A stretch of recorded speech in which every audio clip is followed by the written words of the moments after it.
तो दोस्तों 2 सितंबर 2022 के दिन प्रधानमंत्री नरेंद्र मोदी की तरफ से इंडियन नेवी को अपना पहला indigenous aircraft carrier INS Vikrant को सौंपा जाएगा। दोस्तों आईएनएस विक्रांत कमीशन होने के साथ साथ यहाँ पे बड़ा सवाल बना हुआ है कि इस एयरक्राफ्ट कैरियर के ऊपर कैरियर स्ट्राइक ग्रुप के रूप में कौन से एयरक्राफ्ट का इस्तेमाल किया जाएगा। तो वहीं पे खबर ये भी है कि twin engine deck based fighter aircraft आने तक इसके ऊपर मिग 29 एयरक्राफ्ट तैनात रहेगा। पर दोस्तों मिग 29 एयरक्राफ्टों के साथ साथ ये भी सवाल है कि इंडिया के द्वारा जो carrier based multi role fighter एयरक्राफ्टों को खरीदा जाना था उसका क्या हुआ, कौन सा एयरक्राफ्ट इंडियन नेवी के द्वारा खरीदा जाएगा और कब तक इसे इंडिजीनियस एयरक्राफ्ट कैरियर के ऊपर तैनात किया जा सकेगा। और दोस्तों इन सभी सवालों के बीच अब एक खबर आ रहा है कि शायद इंडिया के द्वारा FA-18 सुपर हॉर्नेट एयरक्राफ्टों को ही अपने बेड़े के next carrier based multi role fighter aircraft के रूप में शामिल किया जाए। और दोस्तों आज के इस वीडियो में आप लोगों को बताऊंगा कि क्यों इंडिया की तरफ से FA-18 सुपर हॉर्नेट को चुनने का संभावना इतना अधिक है और इन एयरक्राफ्टों में ऐसा क्या फीचर है जिस वजह से FA-18 सुपर हॉर्नेट एयरक्राफ्ट को इतना अधिक चर्चा में रखा गया है। तो डिटेल में जानने के लिए वीडियो के आखिर तक बने रहिए और चैनल को सब्सक्राइब और वीडियो को लाइक जरूर कीजिए। दोस्तों एक तरफ जहां पे प्रधानमंत्री नरेंद्र मोदी की तरफ से आने वाले कुछ दिनों के अंदर इंडियन नेवी को पहला इंडिजीनियस एयरक्राफ्ट कैरियर मतलब आईएनएस विक्रांत सौंपे जाने का तैयारी किया जा रहा है, तो वहीं पे बताया जा रहा है कि इस एयरक्राफ्ट कैरियर को साल 2023 के मध्य तक कॉम्बैट रेडी भी इंडियन नेवी के द्वारा कर लिया जाएगा। पर दोस्तों मिलिट्री एक्सपर्टों का फिलहाल नजर है इंडियन नेवी के द्वारा खरीदे जाने वाले carrier based multi role fighter aircraft के ऊपर, खास करके इस विषय के ऊपर कि इंडियन नेवी के द्वारा कौन से एयरक्राफ्ट को अपने बेड़े के लिए चुना जाता है। हालांकि दोस्तों चुनाव इतना भी अधिक मुश्किल नहीं है क्योंकि इंडियन नेवी के सामने दो ऑप्शन है, मतलब एक डैसोल एविएशन के राफेल और दूसरा यूनाइटेड स्टेट के बोइंग कंपनी की तरफ से निर्माण किया हुआ FA-18 सुपर हॉर्नेट। दोस्तों देखा जाए तो यूनाइटेड स्टेट हाल फिलहाल में काफी अधिक एक्टिव हो गया है अपने FA-18 super hornet aircraft carrier को इंडियन नेवी को बेचने को लेके, और हाल फिलहाल में ही यूनाइटेड स्टेट के इस एयरक्राफ्ट के ट्रायल को भी संपूर्ण किया गया जहां पे बोइंग कंपनी की तरफ से तो कई सारे दावे किया गया लेकिन भारत की तरफ से एयरक्राफ्ट के ट्रायल को लेके कोई रिपोर्ट जारी नहीं किया गया। हालांकि राफेल एयरक्राफ्टों के भी ट्रायल को लेके ऐसा कोई रिपोर्ट नहीं आया जिसमें ये पता चले कि दोनों एयरक्राफ्टों में कौन सा एयरक्राफ्ट अधिक ताकतवर है। पर दोस्तों अमेरिका की तरफ से एक्टिवली जिस तरीके का बयान दिया जा रहा है इसके बाद कई सारे मीडिया हाउसेज में ये भी खबर आया कि शायद भारत की तरफ से अमेरिका के FA-18 सुपर हॉर्नेट एयरक्राफ्टों को ही खरीदने का कोई इरादा बनाया गया है। हालांकि दोस्तों कुछ मीडिया में तो ये भी दावा किया जा रहा है कि भारत द्वारा शायद FA-18 सुपर हॉर्नेट को ही अपने next carrier based multi role fighter aircraft के रूप में खरीदा जाए और इन एयरक्राफ्टों को ही आईएनएस विक्रांत के ऊपर तैनात किया जाए। रिपोर्ट में बताया जा रहा है कि कुछ दिन के अंदर जहां पे आईएनएस विक्रांत इंडियन नेवी में कमीशन होगा तो वहीं पे आने वाले समय में इंडिया की तरफ से FA-18 सुपर हॉर्नेट को लेके भी ऑर्डर दिया जा सकता है जिसमें state of the art weapon systems भी शामिल होगा जैसे कि M9 sidewinder, air to air missile, M120 AMRAAM जैसे एयर टू एयर मिसाइल। पर दोस्तों बड़ा बात यह है कि इंडिया की तरफ से अगर FA-18 सुपर हॉर्नेट एयरक्राफ्टों को खरीदा जाएगा तो इसके पीछे मेन कारण क्या होगा, और अगर खरीदा नहीं भी जाएगा तो मीडिया हाउसेज में इस तरीके के रिपोर्ट क्यों आ रहा है और क्यों बताया जा रहा है कि इंडिया के द्वारा FA-18 को लेकर ही इंटरेस्ट दिखाया जा रहा है। दोस्तों फिलहाल अगर इंडियन नेवी के एयरक्राफ्ट कैरियर और carrier based multi role fighter एयरक्राफ्टों के ऑपरेशनल हिस्ट्री को देखा जाए तो इंडिया लंबे समय से एयरक्राफ्ट कैरियर और उसमें इस्तेमाल होने वाले फाइटर एयरक्राफ्टों का इस्तेमाल कर रहा है। भारत के द्वारा सी हैरियर जैसे एयरक्राफ्टों का भी इस्तेमाल किया गया है और भारत की तरफ से अब मिग 29 के और KUV सीरीज के एयरक्राफ्टों का भी इस्तेमाल किया जा रहा है। पर दोस्तों देखा जाए तो इंडिया के ना एयरफोर्स के बेड़े में और ना ही नेवी के बेड़े में अब तक कभी अमेरिकी एयरक्राफ्टों को शामिल किया गया। पर इस बार अमेरिका की तरफ से कई बार बयान देते हुए बताया जा रहा है कि इंडिया अमेरिका के सबसे best carrier based multi role कहे जाने वाले fighter aircraft FA-18 super hornet को खरीदेगा जो बेसिकली दोनों देशों के बीच के डिफेंस कोऑपरेशन और डिफेंस रिलेशनशिप को तो मजबूत करेगा ही, साथ में इंडिया को चाइना जैसे देश के थ्रेट को भी काउंटर करने में मदद करेगा।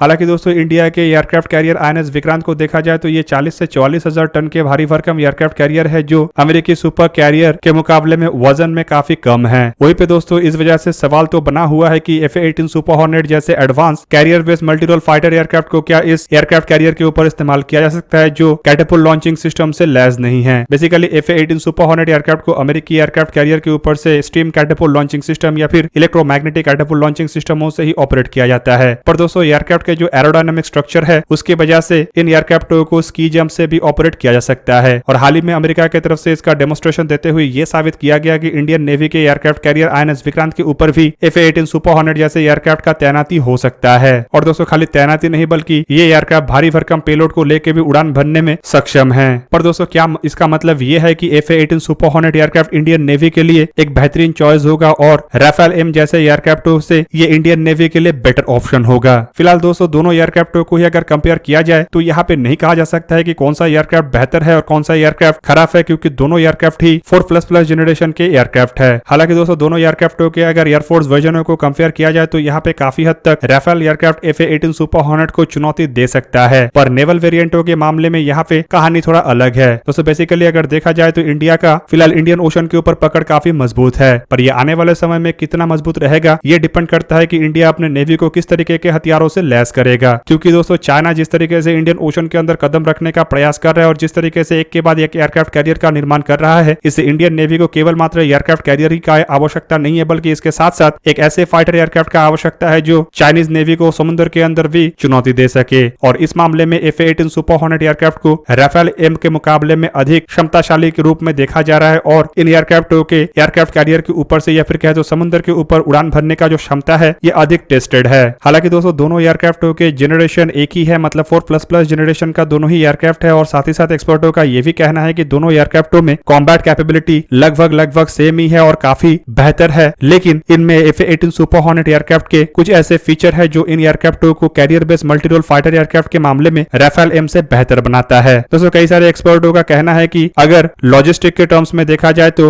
राफेल M इंडियन नेवी के लिए बेहतर होगा, क्योंकि ऑलरेडी इंडियन एयरफोर्स में राफेल जैसे एयरक्राफ्ट शामिल है और इस वजह से एक तरीके से इंडियन नेवी को अधिक लॉजिस्टिक या फिर मेंटेनेंस के लिए मुश्किलों का सामना नहीं करना पड़ेगा और इंडियन एयरफोर्स के जो फैसिलिटीज है वहीं पे ही इंडियन एयरफोर्स के एयरक्राफ्टों के मेंटेनेंस और लॉजिस्टिक सपोर्ट मिल जाएगा। दोस्तों राफेल M और एयरफोर्स के जो राफेल है, हालांकि उन दोनों में थोड़ा अंतर है, लेकिन दोनों ही एक ही ओरिजिन का एयरक्राफ्ट होने के साथ साथ एक ही कंपनी की तरफ से निर्माण किया गया है, जिस वजह से लॉजिस्टिक में 90 से 95% इक्विपमेंट मैच करता है। अब दोस्तों यहाँ पे अगर राफेल M एयरक्राफ्ट को FA-18 सुपर हॉर्नेट एयरक्राफ्टों के साथ कंपेयर किया जाए तो राफेल M एयरक्राफ्ट आकार में थोड़ा छोटा है, लेकिन इन एयरक्राफ्टों में फोल्डिंग विंग सेक्शन नहीं है। FA-18 एयरक्राफ्ट आकार में राफेल M के मुकाबले में बड़ा है, लेकिन इसके जो विंग है उसे फोल्ड किया जा सकता है, जिस वजह से ये जो एयरक्राफ्ट है ये कम से कम जगह में स्टोर हो सकता है। हालांकि आकार बड़ा होने के कारण एयरक्राफ्टों के जो एरोडायनामिक स्ट्रक्चर है वो भी काफी बेहतरीन है, जिस वजह से ये अधिक पेलोड को लेके स्की जंप से उड़ान भरने में सक्षम है। हालांकि दोस्तों फोल्डिंग विंग सेक्शन को लेके आप लोगों को लग सकता है कि इससे थोड़ा ही स्पेस घटेगा, लेकिन आपके जानकारी के लिए बता दूं कि राफेल M एयरक्राफ्टों में जो फोल्डिंग विंग सेक्शन नहीं है, इसकी वजह से एक्सपर्टों का कहना है कि इन एयरक्राफ्टों को इंडियन नेवी के जो एयरक्राफ्ट कैरियर के ऊपर इस्तेमाल होने वाले एलिवेटर्स या फिर लिफ्ट है उससे ऊपर नीचे ले जाने में मुश्किलें हो सकता है और कई बार इस कारण से एयरक्राफ्ट के जो विंग टिप है उसे भी खोलना पड़ सकता है। पर अमेरिकी एक्सपर्टों का कहना है कि FA-18 सुपर हॉर्नेट के फोल्डिंग विंग सेक्शन होने के कारण ये लिफ्ट में बेहतरीन ढंग से फिट होगा और इंडियन एयरक्राफ्ट कैरियर के ऊपर इस्तेमाल के लिए सबसे बेहतर होगा। पर दोस्तों राफेल M हो या फिर FA-18 सुपर हॉर्नेट हो, इनमें से जिस एयरक्राफ्ट को ही चुना जाएगा वो बेसिकली टेक्नोलॉजी के मामले में इतना होना चाहिए कि भारत के दो पड़ोसी मतलब चाइना और पाकिस्तान दोनों के ही नेवी को काउंटर कर सके। हालांकि दोस्तों पाकिस्तानी नेवी को अगर देखा जाए तो पाकिस्तानी नेवी के बेड़े में ना ही एयरक्राफ्ट कैरियर है और ना ही carrier based multirole fighter aircraft है, पर पाकिस्तानी एयरफोर्स की तरफ से अपने ग्राउंड बेस्ड एयरक्राफ्टों को पाकिस्तानी नेवी के मदद के लिए एंटीशिप मिसाइलों से तैनात किया गया है। लेकिन दोस्तों इन एयरक्राफ्टों की अगर क्षमता को देखा जाए तो ये भारत के MiG-29 एयरक्राफ्टों के भी बराबर का नहीं है। पर चाइनीज नेवी के मामले में ये थोड़ा अलग है, क्योंकि चाइना के बेड़े में एयरक्राफ्ट कैरियर भी है और carrier based multirole fighter aircraft भी है। फिलहाल चाइना के द्वारा जो carrier based multirole fighter aircraft का इस्तेमाल किया जा रहा है वो असल में J-15 एयरक्राफ्ट है, जिसे चाइना के द्वारा सुखोई 33 एयरक्राफ्टों के रिवर्स इंजीनियरिंग करके निर्माण किया गया है। पर दोस्तों अगर देखा जाए तो J-15 एयरक्राफ्टों के मुकाबले में सुखोई 33V और MiG-29V एक तरीके से सुपीरियर एयरक्राफ्ट है। पर हाल ही में चाइना के नेवी के लिए चाइना की तरफ से J-35 नामक एक एयरक्राफ्ट का डेवलपमेंट किया गया है, जो कि बताया जा रहा है कि चाइनीज एयरक्राफ्ट कैरियरों के ऊपर डिप्लॉय होगा। इन एयरक्राफ्टों को चाइना के द्वारा F-35 को काउंटर करने के लिए जहां पे डेवलप किया गया है, तो वहीं पे इस एयरक्राफ्ट को अगर देखा जाए तो ये एक तरीके से राफेल या फिर FA-18 सुपर हॉर्नेट के काउंटर के लायक होगा। पर दोस्तों इन एयरक्राफ्टों को चाइनीज नेवी के बेड़े में अभी भी शामिल करने के लिए 5 से 10 साल समय लगेगा और इस वजह से माना जा रहा है कि इंडियन नेवी के द्वारा अभी से ही इन एयरक्राफ्टों को काउंटर करने लायक एयरक्राफ्टों को अपने बेड़े में शामिल किया जाएगा। हालांकि दोस्तों यहाँ पे अगर देखा जाए तो राफेल M एयरक्राफ्ट J-35 एयरक्राफ्टों को काउंटर करने में सक्षम है, लेकिन बताया जा रहा है कि जिस तरीके से अमेरिका के साथ भारत अलायंस के तहत आगे बढ़ रहा है, नेवी में एक के बाद एक अमेरिकी हथियारों को शामिल किया गया, जैसे कि P-8 maritime petrol aircraft, MS-60R Romeo helicopter और सी गार्डियन जैसे ड्रोन। उस मामले में एक साथ ऑपरेशनल कैपेबिलिटी को बिल्डअप करने के लिए FA-18 एयरक्राफ्ट ही बेटर ऑप्शन होगा। जबकि दूसरी तरफ अगर देखा जाए तो क्वाड जैसे देशों के जो नेवल कोऑपरेशन बना है उसमें भी ज्यादातर अमेरिकी हथियार है, खास करके ऑस्ट्रेलिया में F-35 और FA-18 सुपर हॉर्नेट, तो वहीं पे जापान में F-15 F-35 जैसे एयरक्राफ्ट है। ऐसे में अगर इंडिया के द्वारा भी अगर FA-18 सुपर हॉर्नेट जैसे एयरक्राफ्ट को खरीदा जाता है तो इन देशों के नेवी या फिर कहे तो एयरफोर्स के साथ भी कम्युनिकेशन और डेटा शेयरिंग काफी आसान होगा। तो दोस्तों ये था आज का वीडियो। अगर आपको वीडियो अच्छा लगा तो लाइक कीजिए और मेरे चैनल चैनल को सब्सक्राइब कीजिए और साथ में बना हुआ बेल आइकन को भी प्रेस कर दीजिए ताकि आप मेरा वीडियो देख पाए सबसे पहले। जय हिंद।